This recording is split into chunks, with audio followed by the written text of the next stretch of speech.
வணக்க மக்கள், எல்லாரும் எப்படி இருக்கீங்க? சயின்ஸோட பெர்ஸ்பெக்டிவ் படி பூமியில் இருக்கிற எல்லா தண்ணியும் ஒன்று சேர்ந்தா கூட நம்ம பூமியை அழிக்க முடியாதுன்னு சயின்டிஸ்ட் கண்டுபிடிச்சிருக்காங்க. கண்டிப்பாக மனித இனம் இயற்கை பேரழிவுகள்கிட்ட தப்பிக்கிறதுக்காக எக்கச்சக்கமான டெக்னாலஜிஸை இன்னைக்கு வரைக்கும் கண்டுபிடிச்சிட்டே தான் இருக்கும். பூமியில் ஒருவேளை 13.0 ரிக்டர் ஸ்கேலில் இருக்கிற ஒரு மாபெரும் எர்த்குவேக் உருவாச்சு அப்படின்னா என்ன ஆகும் அப்படிங்கிறத பற்றி தான் டிஸ்கஸ் பண்ண போகிறோம். இப்படி ஒரு எர்த்குவேக் உருவாச்சுன்னா நம்ம பூமியில் எந்த அளவுக்கு இம்பாக்ட் இருக்கும் அப்படிங்கிறதையும், நோவா காலத்தில் நடந்த மாதிரி மறுபடியும் ஒரு சம்பவம் நடக்க வாய்ப்பு இருக்கா அப்படிங்கிறதையும், இதுல இருந்து மனிதர்கள் எப்படி தப்பிக்க முடியும் அப்படிங்கிறத பற்றி தான் இன்னைக்கு நம்ம டிஸ்கஸ் பண்ண போறோம். சோ வீடியோவை ஸ்கிப் பண்ணாம கடைசி வரைக்கும் பாருங்க. உங்களுக்காகவே ஏகப்பட்ட இன்ட்ரெஸ்டிங்கான விஷயங்கள் காத்துட்டு இருக்கு. இந்த வீடியோவை பார்த்து முடிச்சதும் உங்களுக்கு இந்த வீடியோ பிடிச்சிருந்தா லைக் பண்ணி ஃபேமிலி அண்ட் ஃப்ரெண்ட்ஸோட ஷேர் பண்ணி சப்போர்ட் பண்ணுங்க. உங்க சப்போர்ட் எங்களுக்கு ரொம்ப ரொம்ப முக்கியம். இதுதான் கோட்டு சூட்டு. நான் உங்க தீபக். வாங்க இன்னைக்கு வீடியோக்குள்ள போலாம். டிசம்பர் 26, 2004 அன்னைக்கு காலையில் நடந்த சம்பவம் நம்ம எல்லாருக்குமே தெரியும். சுமத்ரா தீவுகள்ல இருந்து 160 கிலோமீட்டர் தள்ளி ஒரு பயங்கரமான எர்த்குவேக் உண்டாச்சு. இந்த எர்த்குவேக் மையம் கொண்ட இடம் எதுன்னு பாத்தீங்கன்னா இந்தியன் லித்தோஸ்பியரிக் பிளேட்டுக்கும் யூரேஷியன் லித்தோஸ்பியரிக் பிளேட்டுக்கும், அதாவது காண்ட்வானான்னு சொல்லப்படுற ஒரு மாபெரும் கண்டத்துக்கு அடியில் தான் இந்த சம்பவம் நடந்திருக்கு. இதை பத்தி நம்ம ஏற்கனவே சுனாமி வீடியோ டிஸ்கஸ் பண்ணியிருந்தோம். பார்க்காதவங்க டிஸ்கிரிப்ஷன்ல இருக்க லிங்கை கிளிக் பண்ணி பார்த்துக்கோங்க. யூரேஷியன் பிளேட்டும் இந்தியன் லித்தோஸ்பியரிக் பிளேட்டும் பூமிக்கடியில் 30 கிலோமீட்டர் ஆழத்துல பல மில்லியன் வருஷங்களா உரசிட்டு இருந்திருக்கு. இந்த ப்ராசஸ் ஒரு கட்டத்துக்கு அப்புறம் ஒரு மிகப்பெரிய பூகம்பமா உருவாயிருக்கு அப்படின்னு தான் சொல்லி ஆகணும். இந்த எர்த்குவேக் நடந்த இடம் எங்கன்னு பாத்தீங்கன்னா பசிபிக் ரிங் ஆஃப் ஃபயர் அப்படிங்கிற ஒரு வட்டத்துக்குள்ள தான். 100 வருஷம் கழிச்சு சுமத்ரா தீவு பக்கத்துல இப்படி ஒரு விஷயம் நடந்துட்டு இருக்கிறத யாருமே அன்னைக்கு கவனிக்கல. ஏன்னா அன்னைக்கு இருந்த டெக்னாலஜிஸ் பாத்தீங்கன்னா இன்னைக்கு இருக்கிற அளவுக்கு கிடையாது. சுனாமி கரையை நெருங்க கரையில இருக்கிற மக்கள் பார்த்து என்ன பண்ணணும்னு தெரியாம பயந்துட்டு இருக்காங்க. ஏன்னா இது உங்களுக்கு ஒரு புது எக்ஸ்பீரியன்ஸ் தான் சொல்லி ஆகணும். இதனால அதிகமாக பாதிக்கப்பட்ட ஓஷன் எதுன்னு பாத்தீங்கன்னா அது கண்டிப்பா இந்தியன் ஓஷன் தான். கரையில இருக்கிற மக்கள் கடல் அலைகள் உள்வாங்கிறத கவனிக்கிறாங்க. அப்போ அவங்களுக்கு அடுத்து என்ன பண்ணணும்னு தெரியல. ஏன்னா அன்னைக்கு சுனாமி அப்படிங்கிற ஒரு விஷயமே எல்லாருக்கும் புதுசு தான். சுமத்ரா தீவுகளில் ஏற்பட்ட இந்த எர்த்குவேக் ஹியூமன் ஹிஸ்டரியில ஒரு மிகப்பெரிய பேரழிவாக கருதப்படுது. டேட் மூர்த்தி, அதாவது எக்ஸ் பிரசிடென்ட் ஆஃப் சுனாமி சொசைட்டியோட லீடர், ஒரு எஸ்டிமேஷனை வெளியிட்டிருக்காரு. அன்னைக்கு சுமத்ரா தீவில் நடந்த அந்த நிலநடுக்கம் 5 மில்லியன் டன் அளவிலான டிஎன்டிக்கு சமம் அப்படிங்கறத கண்டுபிடிச்சிருக்காரு. இந்த வேல்யூ செகண்ட் வேர்ல்ட் வார் நடக்கும்போது போடப்பட்ட எல்லா பாமையும் ஒன்னு சேர்த்தா கூட சுமத்ரா தீவில் ஏற்பட்ட நிலநடுக்கத்தை மேட்ச் பண்ண முடியாது. இதுல நீங்க கவனிக்க வேண்டிய இன்னொரு முக்கியமான விஷயம், 2ஆம் உலக போறப்போ 2 அட்டாமிக் பாமும் போடப்பட்டுச்சு. அந்த அளவுக்கு சுமத்ரா தீவுல ஒரு பயங்கரமான நிலநடுக்கம் எனக்கு ஏற்பட்டிருக்கு. நிலநடுக்கம் ஏற்பட்ட மைய பகுதியில் சுனாமி அலைகள் வெறும் 20 இன்ச்சுக்கு தான் வீச ஆரம்பிச்சிருக்கு. அதுக்கப்புறம் தான் அந்த சுனாமி அலைகள் மாபெரும் அலைகளா உருமாறி இருக்கு. ஒருவேளை நிலநடுக்கம் நடந்த இடத்துல ஒரு கப்பல் இருந்தா கூட இப்படி ஒரு சுனாமி அடுத்து நடக்க போகுது அப்படிங்கறத கணிக்க கூட முடியாது. கரையோரத்தில் இருக்கிற மக்கள் தண்ணி உள்வாங்கிறத கவனிக்கிறாங்க. அதுக்கப்புறம் தான் ஒரு மிகப்பெரிய பேரழிவு நடக்க போகுது அப்படிங்கறதே அவங்களுக்கு தெரிய வருது. நிலநடுக்கம் ஏற்பட்ட இடத்துல வெறும் 20 இன்ச்சுக்கு உருவான சுனாமி அலைகள் கரையை நெருங்கும் போது கிட்டத்தட்ட 50 அடிக்கும் அதிகமான ஹைட்ல உருவாயிருக்கு அப்படின்னு தான் சொல்லி ஆகணும். நிலநடுக்கத்தால சுத்தி இருந்த கண்ட்ரீஸான இந்தோனேஷியா, ஸ்ரீலங்கா, இந்தியா, தாய்லாந்துன்னு எல்லா நாட்டில இருந்த மக்களையும் பீதியா வச்சுதான் நான் சொல்லியாகணும். ஏன்னா கரையோரத்துல ஜாலியா அடுத்து என்ன நடக்க போதுன்னே தெரியாம இருக்கிற மக்களா இருக்கட்டும், அல்லது கரையோரத்தில் இருக்கிற ஹோட்டல்ஸ்ல லாட்ஜ்ல தங்கியிருந்த டூரிஸ்டா இருக்கட்டும், பீச் ரெஸ்டாரண்ட்டுகள்ல ஆர்டர் பண்ணிட்டு வெயிட் பண்ணிட்டு இருக்கிற மக்களா இருக்கட்டும், யாருக்குமே அடுத்து இப்படி ஒரு சம்பவம் நடக்க போறது கொஞ்சம் கூட கெஸ் பண்ணாத ஒரு விஷயம் தான். சுனாமியோட முதல் அலை அவ்வளவு பெருசா இல்லைனாலும் கரையில இருக்கிற ரோடு, காரு, கரண்ட் கம்பவுண்ட், மனுஷன் உருவாக்கின எல்லா மேன்மேட் ஆப்ஜெக்ட்ஸையும் சூறையாடிருச்சு. 1-2 நிமிஷம் கழிச்சு முதல் அலையோட 2 மடங்கு பெரிய அலை வீச ஆரம்பிச்சிருக்கு. அந்த அலைகள் தான் பில்டிங்ஸே தரமட்டமாக்குற அளவுக்கு பவர்ஃபுல்லா இருந்திருக்கு. முதல்ல வீசின இந்த 2 அலையிலேயே கரையில இருக்கிற பாதி மக்கள் இறந்து போயிட்டாங்க. சுனாமி வந்துட்டு போனதுக்கு அப்புறம் 1 மணி நேரம் கழிச்சு என்ன ஆகுதுன்னு பாத்தீங்கன்னா, சுத்தி இருந்த இடிபாடுகள்லையும் மீட்பு படையினர் வராததாலையும் எக்கச்சக்கமான மக்கள் இறந்து போயிருக்காங்க. கிட்டத்தட்ட ஒரு நாளுக்கு கவர்மெண்டாலேயோ ஆம்புலன்ஸாலேயோ சம்பவம் நடந்த இடத்துக்கு போய் மக்களை காப்பாற்ற முடியல. ஒரு நாள் கழிச்சு தான் ரெஸ்கியூ டீமாலேயே அந்த இடத்துக்கு போக முடியுது. ஏன்னா அந்த அளவுக்கு இடிபாடுகள் அதிகமா இருந்திருக்கு. இந்த சுனாமியால கிட்டத்தட்ட 3 லட்சம் மக்கள் இறந்து போயிருக்காங்க. பூமியில ஒரு மிகப்பெரிய சுனாமி உருவாகிறதுக்கு எர்த்குவேக் மட்டும் இல்ல, அதை விட இன்னும் வேற சில காரணங்கள்லாம் இருக்கு. அதுல ஒண்ணுதான் இந்த சிக்சுலப் கிரேட்டர். கிட்டத்தட்ட 180 கிலோமீட்டர் டயாமீட்டர்ல இருக்கிற இந்த கிரேட்டர் 20 கிலோமீட்டருக்கும் ஆழமா உருவாயிருக்கு. அதாவது இது எப்போ உருவாச்சுன்னு பாத்தீங்கன்னா 67 மில்லியன் வருஷத்துக்கு முன்னாடி உருவாச்சுன்னு சொல்லிட்டு சயின்டிஸ்ட் சொல்றாங்க. இந்த கிரேட்டர் உருவாகிறதுக்கு காரணம்னு பாத்தீங்கன்னா 10 கிலோமீட்டர் ரேடியஸ்ல இருக்கிற ஒரு மிகப்பெரிய ஆஸ்ட்ராய்ட் யுகட்டான் அப்படின்னு சொல்லப்படுற அந்த இடத்துல விழுந்திருக்கு. விழுந்ததுனால 100 டெராடன் அளவிலான ஒரு மிகப்பெரிய வெடிப்பு ஏற்பட்டிருக்கு. இது சுமத்ரா தீவுல நடந்ததை விட 1 மில்லியன் டைம்ஸ் அதிகமானது.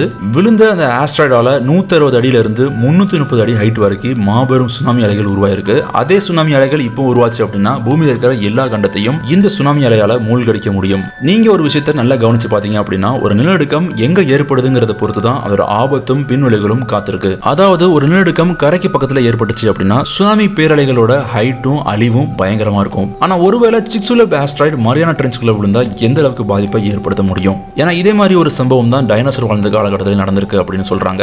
அப்படி ஒரு சம்பவம் மட்டும் இப்போ நடந்துச்சு அப்படின்னா அதுக்கப்புறம் மனித இனத்தை நீங்க மறந்துடலாம். ஆனா என்னதான் இப்படி ஒரு சம்பவம் நடக்க போனாலும் இப்போ நம்ம கிட்ட எக்கச்சக்கமான மாடர்ன் டெக்னாலஜிஸ் இருக்கு. அதாவது சுனாமியை முன்கூட்டியே கணிக்கிற மாதிரி இயர்லி சுனாமி டிடெக்ஷன் சிஸ்டம் உலகம் ஃபுல்லா வச்சிருக்காங்க. சோ கண்டிப்பா இப்படி ஒரு பேரழிவு நடக்கிறதுக்கு முன்னாடி நமக்கு கொஞ்சம் டைம் கிடைக்கிறதுக்கு வாய்ப்பு இருக்கு. எர்த்குவேக் பத்தி ஃபர்தரா டிஸ்கஸ் பண்றதுக்கு முன்னாடி நீங்க இன்னும் நம்ம சேனலை சப்ஸ்கிரைப் பண்ணாம இருந்தீங்கன்னா சப்ஸ்கிரைப் பண்ணிக்கோங்க. அப்படியே பக்கத்துல இருக்கிற பெல் ஐக்கனை கிளிக் பண்ணிருங்க. இப்போ வாங்க குயிக்கா வீடியோக்குள்ள போயிடலாம். 2015 நாசா ஒரு ரிப்போர்ட் வெளியிடுறாங்க. அதாவது பூமியில குளோபல் வார்மிங்கால கிட்டத்தட்ட 3 அடிக்கு கடல் மட்டம் உயர்ந்திருக்குன்னு சொல்றாங்க. இதை யாரும் கண்ட்ரோல் பண்ணாம இதை இப்படியே போயிட்டு இருந்துச்சு அப்படின்னா கண்டிப்பா ஒரு காலகட்டத்தில் பூமியில இருக்கிற எல்லா ஐஸும் எல்லா பனிப்பாறைகளும் உருகி மொத்த பூமியோட கடல் மட்டமும் இன்னும் ரொம்ப அதிகமாயிரும் சொல்றாங்க. இதனால முதல்ல கடல் கடியில போகிற நகரம் எதுன்னு பாத்தீங்கன்னா ஏசியால இருக்கிற அதிகமான மக்கள் வாழ்ற கல்கட்டா அப்படிங்கிற சிட்டி தான். அதுக்கடுத்து ஷாங்காய் மூழ்கிறதுக்கு வாய்ப்பு இருக்கு. அண்ட் இந்த 2 ஊருக்கு மூழ்கினாலே போதும் கிட்டத்தட்ட 19 மில்லியன் மக்கள் இறந்து போயிருவாங்க. அதுக்கப்புறம் சவுத் ஈஸ்ட் ஏசியால இருக்கிற சைனா, பங்களாதேஷ், இந்தோனேஷியான்னு மொத்த காண்டினென்ட்டும் கடலுக்குள்ள போயிடும். அண்ட் இதனால 1 பில்லியன் மக்களுக்கும் அதிகமான பேர் கடலுக்கு இறங்குவாங்க. எர்த்குவேக் ஆனாலும் சரி, குளோபல் வார்மிங் ஆனாலும் சரி, இந்த மாதிரி ஒரு பேரழிவு உருவாச்சு அப்படின்னா சாப்பிடுறது கூட சாப்பாடை விளைய வைக்க முடியாது. கண்டிப்பா அட்மாஸ்பியர்ல கூட மாற்றங்கள் ஏற்பட்டு தினமும் மழை பெய்யறதுக்கோ அல்ல பனி பெய்யறதுக்கு கூட வாய்ப்புகள் அதிகமா இருக்கு. ஆனா இந்த குளோபல் வார்மிங் இப்போ இல்ல, இன்னும் பல நூற்றாண்டுகள் கழிச்சா நடக்கும்னு சொல்லிட்டு சயின்டிஸ்ட் கணிச்சிருக்காங்க.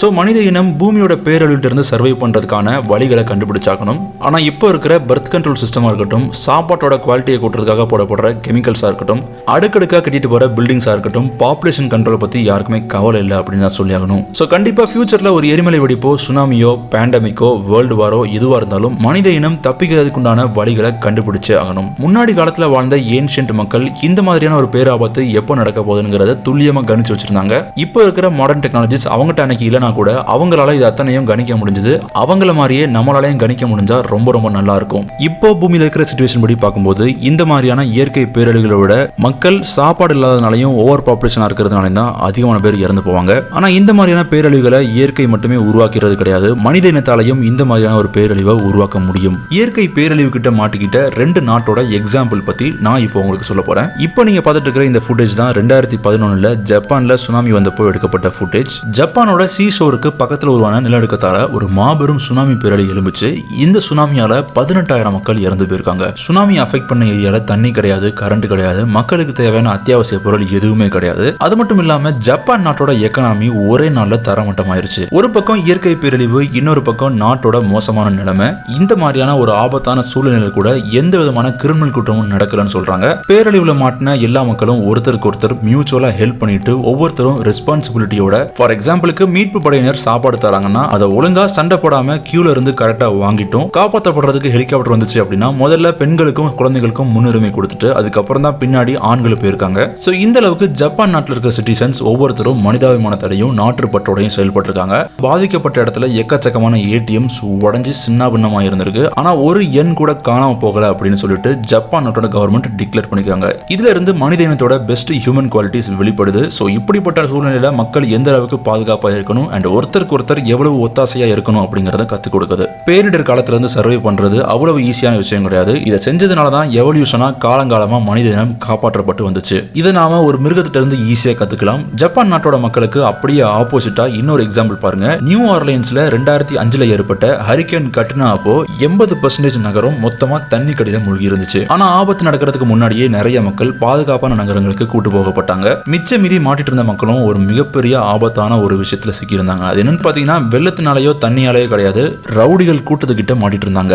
ஊரு ஃபுல்லா தண்ணி புகுந்ததுனால லோக்கல் கன் ஷாப்ல போய் கன்னை திருடிட்டு பக்கத்துல இருந்த ஜுவல்லரிஸ கடைகளை சூறையாடி இருக்காங்க. அது மட்டும் இல்லாம எக்கச்சக்கமான திருட்டுகளும் நடந்துச்சு. அன்னைக்கு நியூ ஆர்லியன்ஸ் மக்கள் ஒரு ஆபத்தான அலை கிட்ட மாட்டிக்கிட்டு இருந்தாங்க. அது சுனாமி அலை கிடையாது, மோசமான மனிதர்கள் அலை. 2 வாரம் கழிச்சு மாட்டிட்டு இருந்த எல்லாருக்குமே சாப்பாடு மட்டும்தான் முக்கியமான விஷயமா தெரிஞ்சிச்சு. இப்படிப்பட்ட நிலைமையை கட்டுக்குள்ள கொண்டு வரதுக்காக போலீஸ் மிலிட்டரியோட போர்ஸை வச்சு மட்டும்தான் உள்ள போய் காப்பாற்ற முடிஞ்சது. ஒரு பெரிய அப்போகலிப்ஸா இருக்கட்டும், நிலநடுக்கமா இருக்கட்டும், அல்லது எந்த விதமான இயற்கை பேரழிவா இருக்கட்டும், நமக்கு தேவையானது எரிபொருளோ, சாப்பாடோ, உணவோ அல்லது வேட்டையாடுற திறனோ கிடையாது. முதல்ல நம்ம யாருன்னு நம்ம கிட்டே கேட்டுக்கணும். நம்மளோட சிவிலைசேஷனை உருவாக்குனதே நம்ம தான். சோ ஒரு பேரழிவு காலத்துல எல்லாரும் மனிதாபிமானத்தோட நடந்துக்கணும். ஒரு விஷயம் ஞாபகத்துல வச்சுக்கோங்க, இது எல்லாத்தையும் நடைமுறைப்படுத்தி பிராக்டிஸால மட்டும்தான் மனித இனத்தால இதை கத்துக்க முடியும். இந்த வீடியோ உங்களுக்கு பிடிச்சிருந்தா லைக் பண்ணுங்க, ஷேர் பண்ணுங்க. அப்படியே ஸ்கிரீன்ல தெரியுற அந்த ஐகானை கிளிக் பண்ணி சப்ஸ்கிரைப் பண்ணிக்கோங்க. வீடியோ பத்தின கருத்துக்களை கீழே கமெண்ட்ல தெரிவிக்கலாம். இதே மாதிரி இன்னொரு வீடியோல நான் உங்களை மீட் பண்றேன். அது வரைக்கும் நன்றி, பாய்.